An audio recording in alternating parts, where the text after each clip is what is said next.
How's it going, everybody? I wanted to first thank all of the subscribers to YouTube and to thank you for all of your continued support for the channel and for providing your feedback and things like that. You guys have been nothing but supportive, and I can't tell you how much I appreciate that. In this video, we're going to be taking a look at a technology that is it's been around for a little while, but it's I see a lot of the forums that I read. There's a stigma is the term that comes to mind, or maybe an uneasiness about it. Segment routing. I've done a lot of research and testing on it and whatnot, and I found it to be kind of unique in comparison to other labeling protocols that are out there, like LDP and RSVP-TE, things like that. BGP labeling, for instance. It's actually a pretty cool technology when you start to get into the weeds as to exactly how it works and what its job is to do. So, like any technology that I'm not familiar with, I do a lot of reading. I watch videos on it that I can find. Cisco Live actually has a couple really good videos. CiscoLive.com, if you register to go there.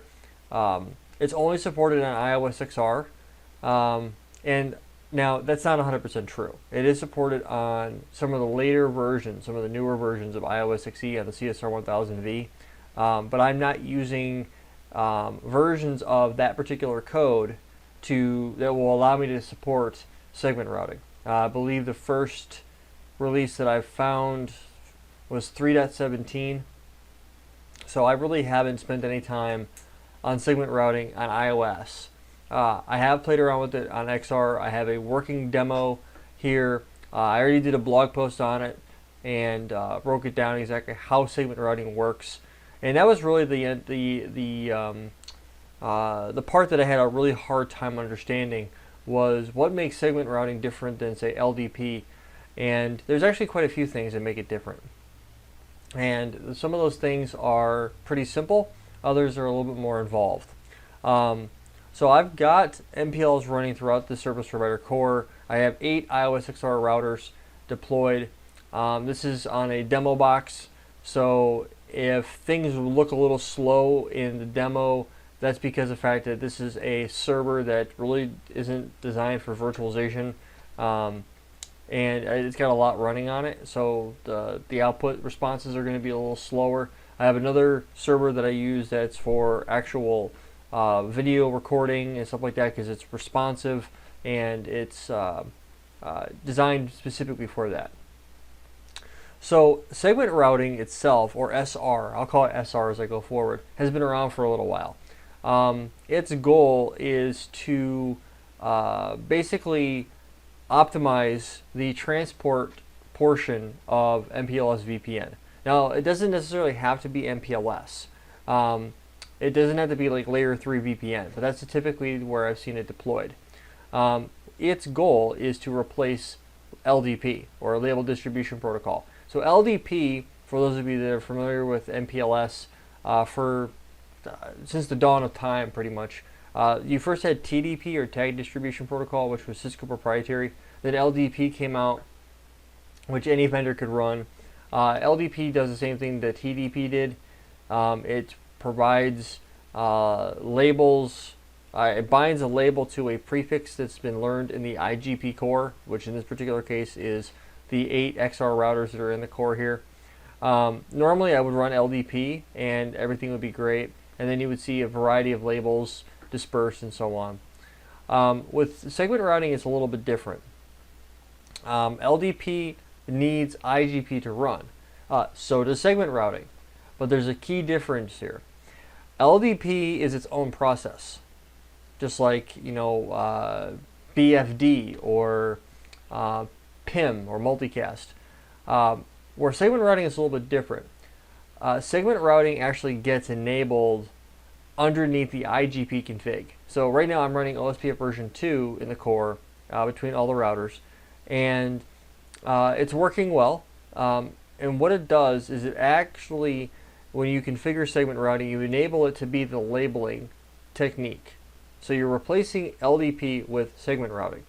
Now, segment routing, the key differentiator here is segment. So I only have a single segment defined, even though I've got multi-area OSPF configured at the moment, where XR1 and XR2's connection is in area 1, and the connection between XR1 and XR5 is shut down, so XR1 has to go through XR2 to get anywhere. XR2 and the rest of the network are in area 0. So XR2 is an area border router. And I'll show you what the configs look like on a backbone router, as well as what it looks like on an area border router or an ABR. So you enable segment routing underneath the IGP, and then underneath the loopback address, you would go in there and specify what they call a prefix SID, or segment identifier. Now, where segment routing comes into play that makes it a little bit more unique than just LDP is when you are configuring segment routing, a segment is supposed to be an instruction. Okay, so unlike LDP that would just arbitrarily map a label value to a prefix learned and then propagate that everywhere. So LDP was kind of like IGP. You know, once IGP converged, LDP could converge, and then you'd get label distribution everywhere in the network. You'd have LDP bindings. If you do a show MPLS LDP neighbor bindings, you would see what that particular LDP neighbor advertised to you and what its bindings are. The only ones that you really cared about, for the most part, are the bindings to the remote loopbacks, because that's where you're going to be terminating your label switch paths. So in a particular case like XR1 to XR4, the only label that XR1 would really care about is the label that would have been allocated to XR4's loopback by XR4. Now that still holds true in segment routing. So when you think about segment routing compared to LDP, they're almost one for one, almost on everything. The key differentiator here is with segment routing, it's not a separate process. So under in iOS XR, you actually have to enable the MPLS LDP process globally so that LDP would work. If you just went underneath the XR routers for the IGP config and just typed in MPLS LDP auto config, and then any interface that's enabled for IGP would also be enabled for MPLS, unless you enabled MPLS globally, it wouldn't turn on. So segment routing is configured underneath the IGP router configuration, and then you go underneath the loopback address and you identify a prefix SID, the segment identifier. Now what ends up happening is the prefix SID is advertised in OSPF opaque LSAs and the ISIS TLVs. Now I don't know what TLV off the top of my head, but that's how it works. So as XR1 and XR2 form an OSPF adjacency, and then the rest of the routers form OSPF adjacencies, you turn segment routing on underneath the routing process, and underneath the loopback address, you specify a prefix SID. The prefix SID is going to be propagated everywhere in the network. So what ends up happening is whatever XR1 or XR3 or XR4 configure underneath the loopback, that is going to be the label or the identifier that all the other provider edge and provider edge routers are going to use to reach that given router. So if we take a look at XR1, for instance, let me go ahead and log in. If we do a show run router OSPF, if you look right here where we have area 1, the loopback 0 is underneath area 1, and we see the prefix SID absolute is 16021. Now I normally will configure my loopbacks with an iOS XR starting in the 20s, 21, because normally I have 20 CSRs running for a variety of other things. Normally I only have maybe I'll have 20 CSRs and I'll have 8 to 10 XRV routers. So I can create rather large topologies to do advanced configuration. Considering I am going for the service provider CCIE here soon, I figured the larger the topology, the more complex the scenarios, the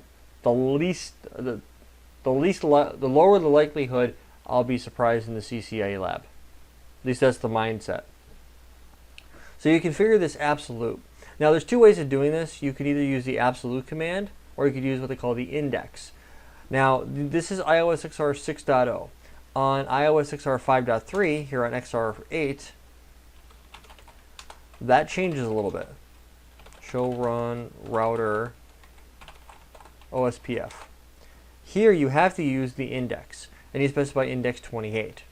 Now you might be asking yourself, well, how does XR know what label to allocate? Well, the answer to that question is actually really simple. We go back to XR1 and I do a show OSPF database for the opaque LSA, or the AS LSA, and I type in the advertising router of 192.0.2.21 and hit the enter key. If we come down here, let's do 24.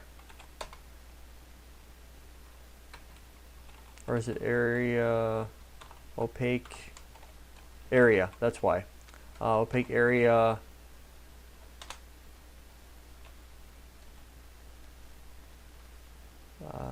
Is this what I'm looking for? Yes, right here.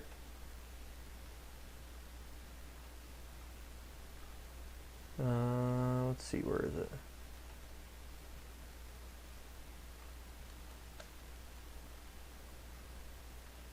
Let me find it real quick.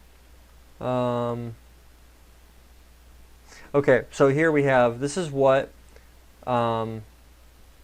this is from XR1's perspective. We have, let's scroll back up here a little bit. So we have the segment identifier sub TLV. The label starts at 16,000 and it's got a range of 8,000. So basically, from a binary perspective, it's 16,000 through 23,999.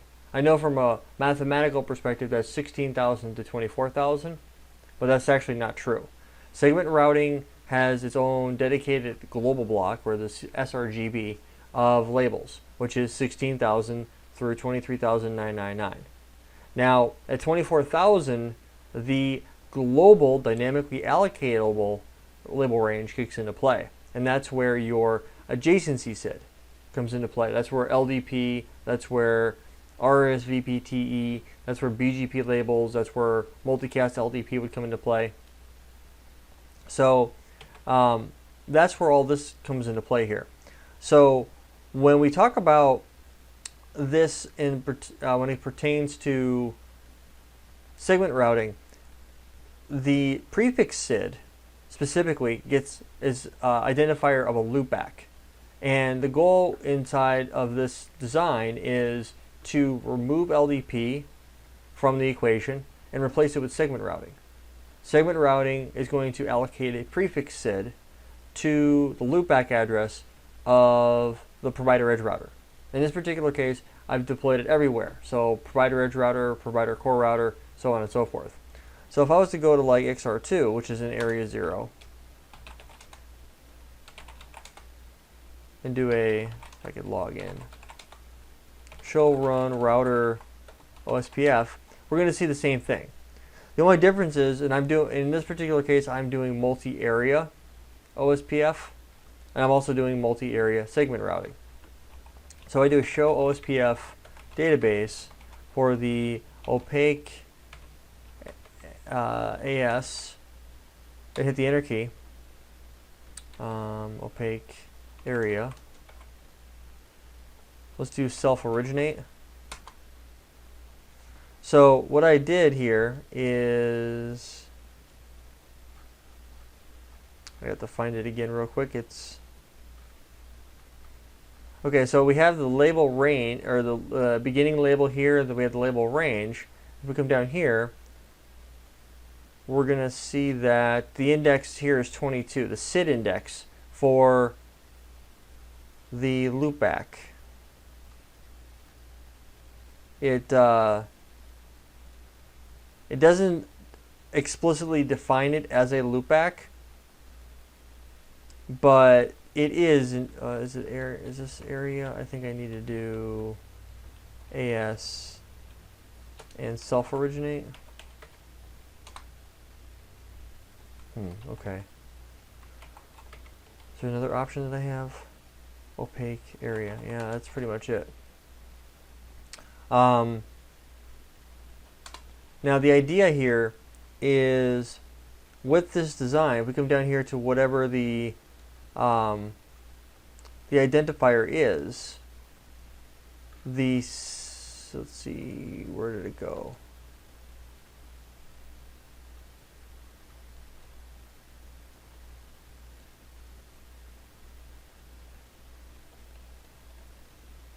There's an index. Okay, so this is what I'm trying to show you right here. The SID index is the same thing as the XR1 as me configuring this right here. So this index here, we typed in prefix SID absolute 16021. If I do this and hit the enter key, we come down here, we're going to see that we should see an index on one right here. So this is XR1 talking about itself and stating that beginning from here, I went ahead and I did a SID index of 21. So you take 16,000, you add 21 to it, you get 16,021.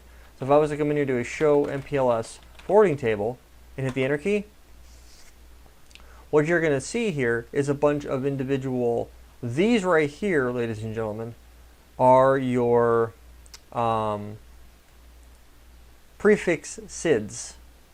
Now, this operates very identically to how LDP works. There's still a PHP process that comes into play, the penultimate hop. So because of the fact that we are directly connected to XR2, and we're going to use an index of 22 to get there, our outgoing label is going to be pop, so we're going to remove it. But if I wanted to get to 24, which is XR4, I'm going to use this label. So the label will always be this value for all the connections. So you'll never have, your transport label won't actually get popped until it gets to XR3. So if I go to XR1, I do a trace route to 192.0.2.24, sourcing from 192.0.21 numerically, I'm going to see a label value of 16024, 16024 until I get to router 3. Then I pop it, and then it's sent as IP traffic to XR4 because it's directly connected to the destination. Now, this value right here, all of the prefix SIDs are propagated inside of the IGP updates. So all of the routers know, in order to get to somebody, I need to use their segment routing information. If we do a show route for 192.0.2.0.24, hit the enter key, we're going to see this is labeled SR, and this is type of inter area because it knows that XR2 is an area border router.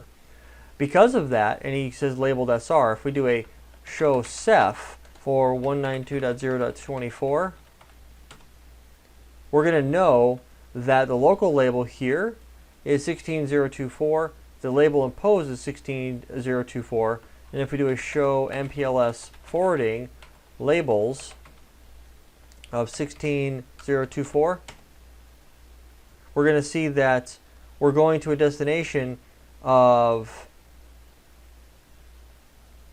this outgoing label. It doesn't give me a next hop per se, like it will in LDP, but it does give me the flexibility of coming in here and tweaking this. Now, the ability for things like topology independent, loop free alternate, multiple segments, and so on and so forth, all of those capabilities are still available. The big differentiator here that needs to be understood is, unlike LDP, there isn't another protocol running. You're enabling a labeling technique underneath of IGP. and IGP propagates the information for you. So things like traffic engineering are still supported. Now, the version of code that I'm running doesn't support the newer whiz-bang wow segment routing traffic engineering techniques, so you still have to use RSVPTE. And I did test this out, and I'll be doing a blog post and then a video on it later on down the road. But basically what's going to happen here is you're doing source-based routing. So you're bringing traffic in from R1, it hits XR1, and then it knows it's trying to get to R2 as its final destination. So the only difference between this and any other MPLS Layer 3 VPN video that I've ever done is I'm not using LDP as a labeling mechanism. I'm using segment routing. So if I do a show BGP, VPN v4, unicast, and hit the enter key, I have some routes here. I have a fully functioning Layer 3 VPN working. If I do if I do this and grab this route right here from R2, so it doesn't show me anything. But if I do a show BGP VRFA unicast, or VRFA, and hit the enter key, and I hit the up arrow and I grab this route again, we can see that we've learned the route from XR6 here, because he's a route reflector, and the received label is 24,004. So 24,000 is the beginning of the dynamically allocated label range, and this is where LDP, RSVPTE, BGP labeling, MLDP, this is where they all pull from. Which means that this label right here is my VPN label, which means that any traffic that R2 propagates to XR4, that label is allocated from the global range, but by VPN v4 for BGP. So that means if I go to R1, I come in here and I do a show IP route BGP, I do a trace route to 192.0.2.2, sourcing from loopback 0 numerically. What you'll see is a 2-label stack. So 16024 is where I've got to go. So my transport label never changes. Now this is a single segment. I have not tested out multiple segments or doing anything fancy with it. This is really vanilla. But I've got 16024 here as the transport label, then I got 24,004 as the VPN label. So this right here will take me to get to XR2, and this one will give me to get to XR3. When I get to XR3, if I take that same label, go ahead and log in, and do a show MPLS forwarding table for labels 16024, when I get that in, I'll see a pop label. This is what they refer to as implicit null, which means that XR4 is telling me that he's directly connected to me. And what that means long term is that I'm going to pop the transport label and I'm going to send only the VPN label from XR3 down to XR4, which is what you see right here. From XR3 to XR4, we send the single label, 24,004. 24,004 is received by XR4. And if we look at XR4, show MPLS forwarding, we'll see 24,004 comes in. If we receive this label inbound, it's unlabeled, going to this destination. This is the prefix I'm trying to reach. This is the outgoing interface to get there, and this is the next hop IP address. So the local label here is going to be the incoming label. So when I go to XR3 and hit the enter key, I'm looking at 24,004. It's telling for both 16024 and for 24,004 to pop the label, because I'm directly connected to where I'm going to go. So if I go back to R1 and I do a ping, I say repeat 100 times, I should have no problem reaching R1 to R2. And we are using segment routing to propagate this information. So my ping is done. If I go back to XR4 and I hit the up arrow, I see a significant increase in the amount of traffic. As a matter of fact, 10,000 byte switch is what I see, and a slight increase on the traffic from XR6. But that's where this comes into play. Now, again, we have the prefix SID and we have the adjacency SID. The adjacency SID is between two routers. It is the dynamically allocated label space to a particular prefix that is for transit. And that is pretty much it for segment routing. There's really not a whole lot to it. I wanted to keep this video relatively short. If you're still watching, thank you so much for stopping by. Please check out Rikers Island Training. We will put a link in the description below. And you guys are awesome. Thank you so much for stopping by, and we'll catch you guys in the next one.